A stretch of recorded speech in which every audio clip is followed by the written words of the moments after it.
Welcome to the podcast. Today, we'll be talking with Olympic athlete Alexis Smith about her amazing performance in yesterday's race. We will use simple English so you can easily follow along. And pay close attention because there will be a mini quiz about what we talked about at the end. Now let's begin. Thank you for joining me today, Alexis. Congratulations on your gold medal. Take us back to that final stretch. What was running through your mind as you crossed the finish line ahead of the pack? Thank you so much. In those last few moments, everything felt like it slowed down. I focused on my breathing and just tried to keep my form. Honestly, I kept telling myself, one more step, one more step. It was like the whole world faded except for the finish line. That's incredible mental focus. Many athletes talk about a zone during critical moments.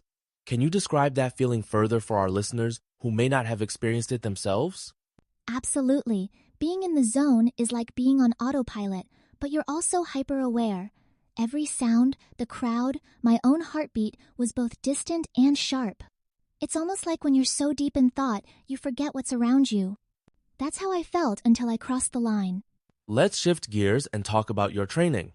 Winning gold doesn't happen overnight. Can you share some details about the routines or setbacks you faced preparing for this race? Definitely. My training was a mix of long runs, speed work, and strength training. There were tough days, especially after I sprained my ankle 6 months ago. I had to do a lot of rehab and missed key competitions. It was frustrating, but I focused on small improvements each day. Recovering from injury must take both physical and mental strength. Did you ever doubt you'd make it back to this level?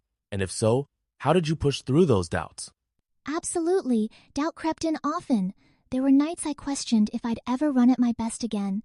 What helped was visualizing success and leaning on my support team. My coach reminded me that setbacks are setups for comebacks, which kept me motivated. Speaking of support, champions rarely succeed alone. Who were the key people behind your journey, and how did their support shape your path to gold? My coach was vital, always pushing me to improve, but also making sure I rested. My parents came to every race, rain or shine, cheering the loudest. And my teammates made training fun, even on the hardest days. Without them, I don't think I'd be here with this medal. That's powerful. In sports psychology, social support is shown to boost motivation and resilience. Can you share a specific moment when this support made a critical difference for you? Sure.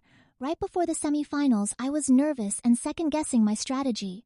My teammates sat with me, reminded me how hard we trained. Just having someone believe in me calmed my nerves and helped me focus. You're now a role model for aspiring athletes. What message do you want to share with young runners dreaming of their own gold medals? I tell them it's not about winning every race, but about never giving up. Success is built on small, consistent steps, even on days you feel like quitting. Keep believing in yourself, and remember that setbacks are part of the journey. Looking ahead, how do you plan to build on this victory? Are there new challenges or goals you're setting for yourself? Winning gold is a dream come true, but I want to keep improving. I'm aiming for the World Championships next, and I hope to mentor younger athletes as well. This is just the beginning for me.